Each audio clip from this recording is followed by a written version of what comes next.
In the late 18th century, Valletta was full of coffee houses. Just to put you into perspective, from the Auberge de Provence to St. John's Cathedral, there were 4 shops selling foreign wines, newspapers from Paris, books, tobacco, and also coffee. 3 of these were registered with the relevant authorities as coffee houses. This was the home of the coffee culture in Malta. The coffee plant originated in the Ethiopian highlands. Between the 14th and the 15th century, that same plant was growing around the Red Sea. Alexandria, that great emporium, took it upon itself to sell it to the Mediterranean. Venice was the transporter. In the city of Venice, coffee shops were popping all over the place. In 1663, in London, there were 83 coffee shops. In that same year, here in Valletta, there were 24.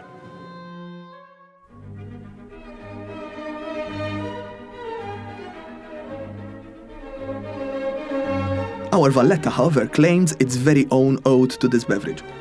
A relationship so intimate that any coffee shop in Malta should proclaim the story to any caffeine-deprived client that walks through their door. Domenico Magri, a Maltese priest in 1665, published what is possibly the oldest known scientific study about coffee in the world. Published in Rome, this small pamphlet talks about the virtues of coffee, whose author claims is a popular drink in his native land, already in the 17th century. In a few years, coffee became an integral part of the daily life of the Maltese. Magri tells us it's the perfect drink for the student who wants to stay up and study, for the lady to keep her wits about her, and to aid the celibate priest who wishes to ward off the temptations of the flesh. The teeming city life of Valletta in the 17th and 18th century centered around the coffee culture. Many a lawyer, a notary, or anyone conducting business in the capital stopped for a quick brew to freshen the senses before starting off his daily rounds. What Magri does not tell us is that coffee shops lead to gossip and gossip leads to sedition. In the 1740s, the Basha of Rhodes was enslaved on our island. To get his own back, he had decided to murder the Grand Master by poisoning his coffee. The servant who was supposed to do this got scared, and so the plan was changed, and it was decided to murder the Grand Master with a poisoned dagger. This plan was being talked about and discussed in a coffee shop close to the lower Baracca in Valletta. The owner, Antonio Cohen, got wind of this. He immediately went to the palace and told the Grand Master.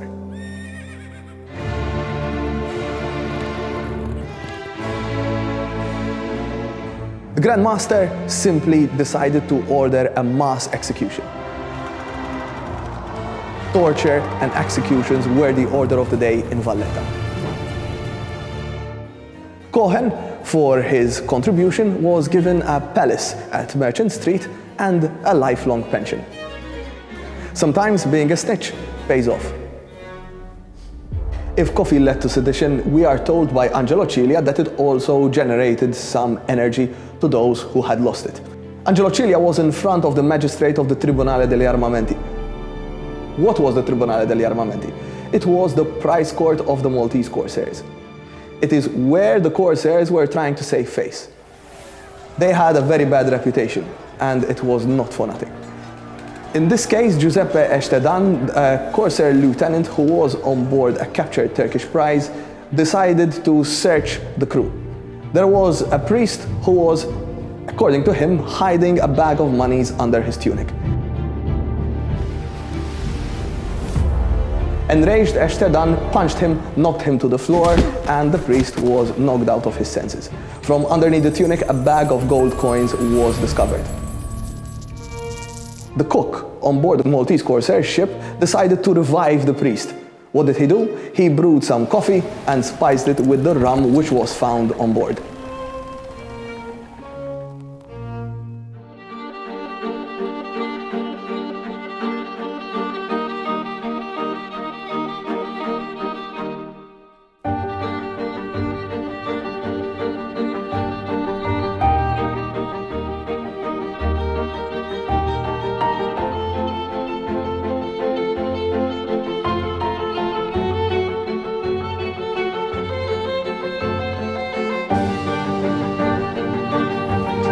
coffee culture in Malta is 400 years old. It deserves much better recognition. All the stories that we have told today lead us to two recipes. One by Domenico Magri. He simply says, boil the coffee, add some cloves, recite the creed in Latin, and add some sugar to taste. The other one revives the soul after you've been punched in the face by a Maltese corsair. Boil the coffee and add the rum.